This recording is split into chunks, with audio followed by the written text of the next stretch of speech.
Hey guys, this is a bit of a different video, but I wanted to show off something that I made in Minecraft. So as you've read from the title, this is an Ender Pearl Stasis chamber, which is unique because it allows you to select an amount of days that you want to be gone, and then once those days run out, you get teleported back. This is working because of the update that they added a while back to allow Ender Pearls to load the chunk they're in. So this is designed to fit exactly in one chunk. Well, a little bit of extra space if you want to move it back by a block. But because of that, it'll be loaded no matter where you are. You can be in different dimensions. You can be as far away as you want to be. So yeah, let me show you how it works. So you select an amount of days. I'll just do 2 for the example's sake. Then you press the add time button, which then I'll just kind of click and click to tell you that it's thinking.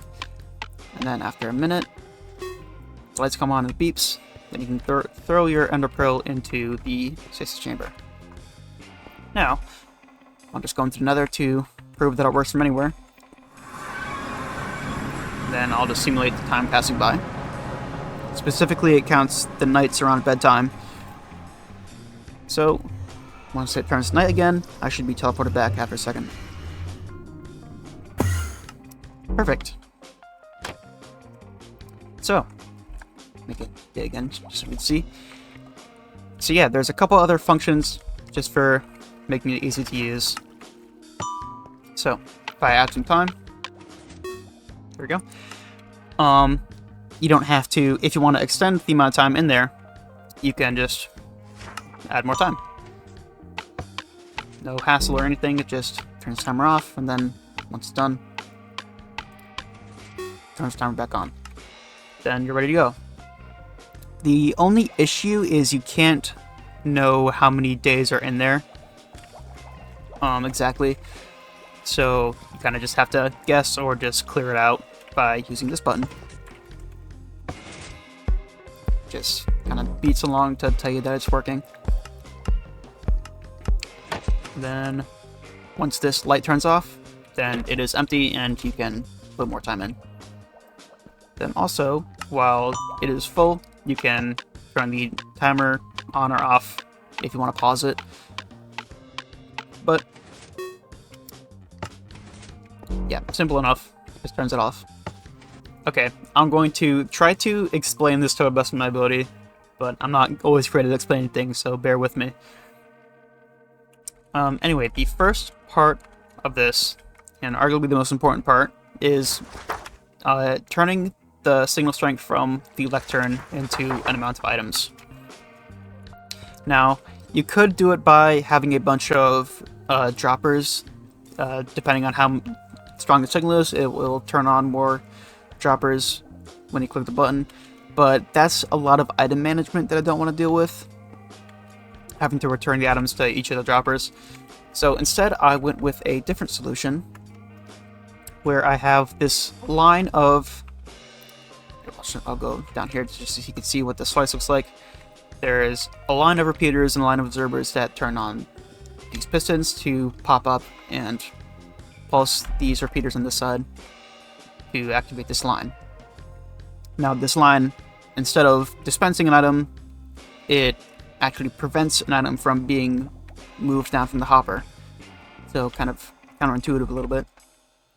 So depending on how many torches are off, it will send that many items, and then the rest of the torches will prevent any further items from being sent down. So yeah, we take the signal from the lectern up top, using a mix of redstone and blocks and comparators to conserve the signal strength, but I intentionally lose 1 strength here. And that's because I needed this last slice to tell the rest of the system that it's done. And just because we're in the corner of a chunk almost, there isn't much space to do anything else, and this was just the simplest option, so that works. And because of a slight quirk of the system, it always sends 2 extra items, so shaving when the signal strength's off will just get rid of one of those items. Well, not get rid of, but make it make sense in the system. And then the other extra item just gets gotten rid of by pulsing the clock once when it's finished counting. So this circuit down here is just telling these observers to turn on or off. And that's by using this copper bulb and a comparator to T flip-flop and turn a what's it called?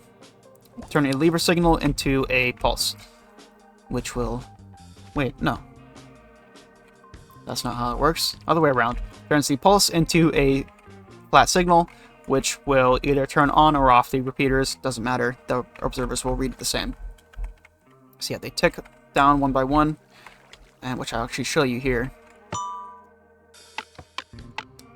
See if the sand pops up. I'm just using sand because there was some issues with bud powering or quasi-connectivity, I don't know, that were keeping the pistons extended when they weren't supposed to be. So just dropping them down and using 2 blocks of sand just made things simpler and easier.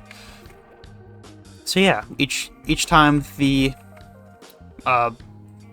a block with a torch gets pushed up, the redstone line will lock the hoppers, preventing items from falling through. And because of just how the hoppers work, there is one extra item that gets caught, which is the item mentioned before. And you just saw that get pulsed back up into the system, which will show you the clock on this side now. So, here's the daylight sensor. Just make sure this is exposed to the sky, actually. And then it is 5 blocks away to make it close to around bedtime, so you get teleported, then you can go sleep if you need to. So that gets inverted over here, just to make sure that,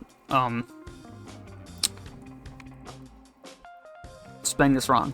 So, if it's 5 or above, this redstone torch will be off. If it's less than that, this will turn on, and then transmit that signal through this block to this copper bulb here, which is used as a T flip-flop with the comparator reading it, which turns that really long all through the night pulse into a single tick, which then flashes this redstone torch, allowing one item to fall into these hoppers. The bag gets moved into the dropper and just gets shot up through this water stream back into the to the hopper. So yeah, next we have this light blue circuit, which is how the items are actually getting moved into the barrel in the center, which is this one down here, which is the amount of days. So this is, first of all, being activated by the entire redstone line, which will unlock or lock these 2 hoppers, allowing items to pass through. And then at the end here, this is also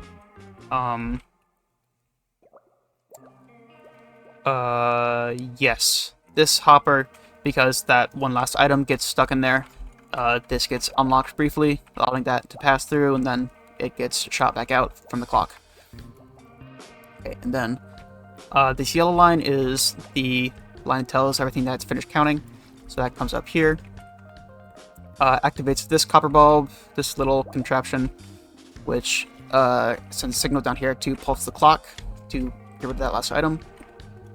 And then it also toggles this copper bulb to lock this top hopper, preventing any more items to pass through. Then that blue line, I don't know why I made both these sides the light blue, but that also is the start line, so it will take the signal down here to this copper bulb also to unlock that first hopper, and then that gets split off to the orange line. Now there's also this magenta line, which is there because since I lose one signal from that last slice that I need to tell the system when it is just a 1 strength signal, because it wouldn't reach otherwise. So that's just what that's doing. Then this white is just the ticking noise, nothing crazy. You can come to this side a little more, where we have the clock working. This brown circuit is just telling you whether or not the timer is on, which just detects if the block is on the top position, then it will flip this T flip-flop. Okay, this gray circuit down here is just a simple thing to when the timer is on, which I will just turn on. When it is on, it will push this block over here. So when you start the adding time function, it will send a signal down to toggle this piston, which will retract the block, turning off the timer. That just so the timer doesn't get out of sync. So because it's getting pulsed back on when it's finished counting, so we don't want it to turn off when it's already on. So we just turn it off and then on again. Okay, this purple line down here is just telling the system whether or not there are any items left in the barrel. So that comes up here to this redstone torch, which just flips this keeps this trapdoor open and turns this light on. So once that runs out, the flapdoor, did I call it flapdoor? The trapdoor closes and the light turns off. Okay, now we have the green circuit, which is the toggle timer. Basically, a bunch of different lines connect to it, including this yellow line. The purple line. And the purple line turns into the cyan line to connect to the green line. Yeah, a lot of lines going on. But yeah, the cyan line it uses a rising edge monostable circuit, I believe, to spit out this log to attach the leaves to update this observer. You can kind of see through here. Yeah. You can see it from the bottom, I believe. Yeah, there it is. So yeah, I'm gonna actually go on free cam for this.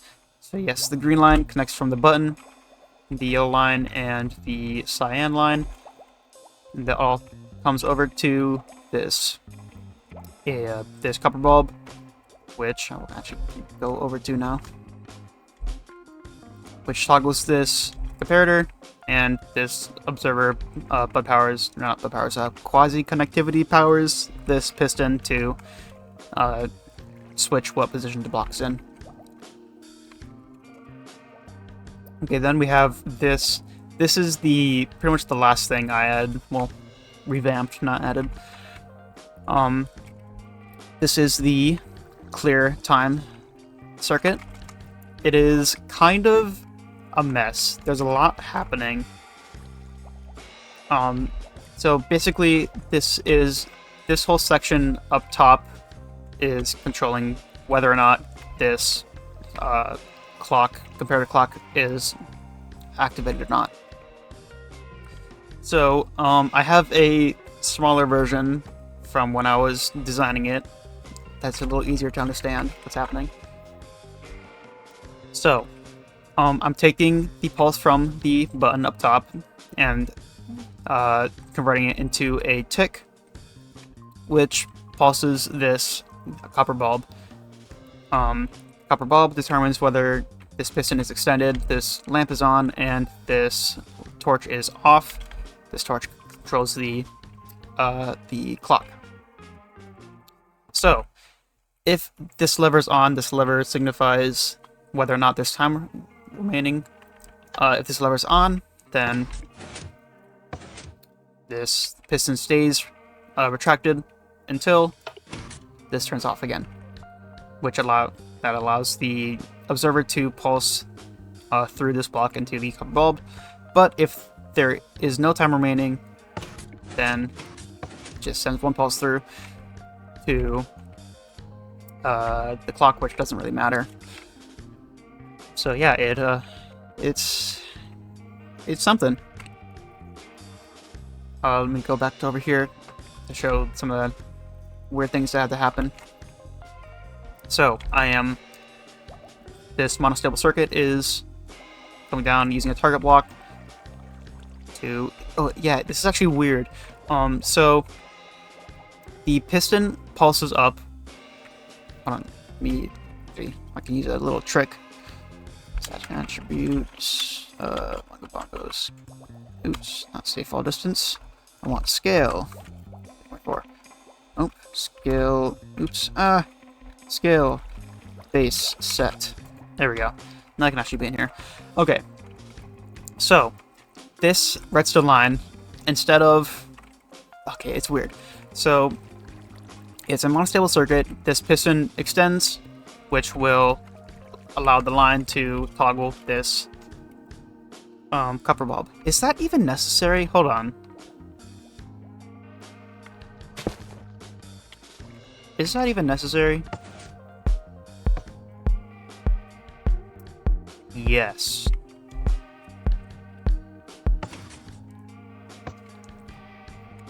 Yes, it is necessary. Okay. Good to know.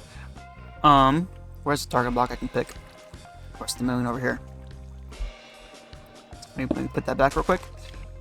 It's the troubles of design. So, when I pulse it, there we go. That's how it should be working. So just like the small model, it will, when there is no time left, it will just pulse. Now, it's a little bit weird. There's a little bit more going on since I had to fit it into a weird space.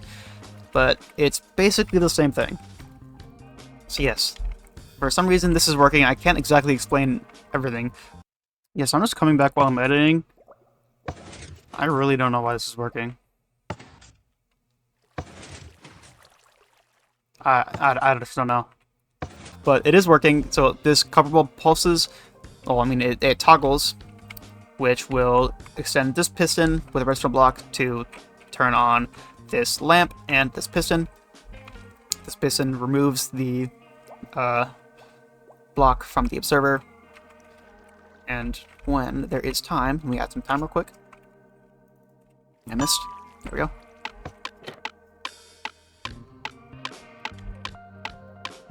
Just let it count through. Okay. When there is time, then because I messed it up, I think it has to reset. At least put a bit of extra in there. Is this right? Yeah. Okay.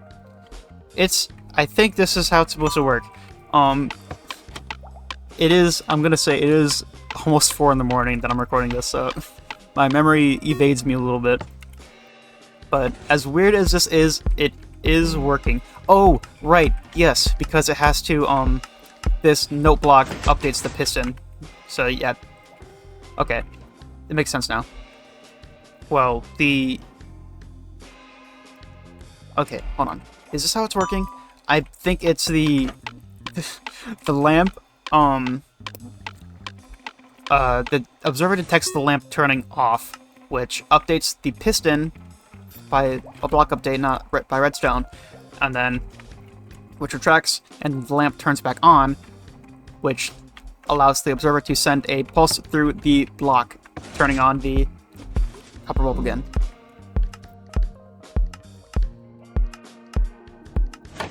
Yes, that is what's happening. Okay. I didn't realize that it worked like that. I kind of just mashed things together until it worked like I needed it to. Anyway, so yes, when this observer is on, it will extend this log to these leaves, which wind down through the redstone, not interacting with anything else, to this observer, which toggles this copper bulb, and allows the clock to turn off. Excuse me. Yeah, I use these copper bulb T-flip-flops everywhere in this, really. These are very handy. Okay, yeah, that's how this little messy section works. Okay, I think that's about everything. There are just a couple note blocks around for making some little bit of audio feedback, so things, you know, you can tell things are working. But I think that's it. I think I explained everything. Yeah, I think that's everything. If you thought it was cool, let me know. I spent a lot of time working on this. I do have a schematic of this for Lightmatica, so I'm gonna try to put that in the description if you guys want to use this in your own world. But yeah, thank you guys for watching. I'll see you guys next time. Bye-bye.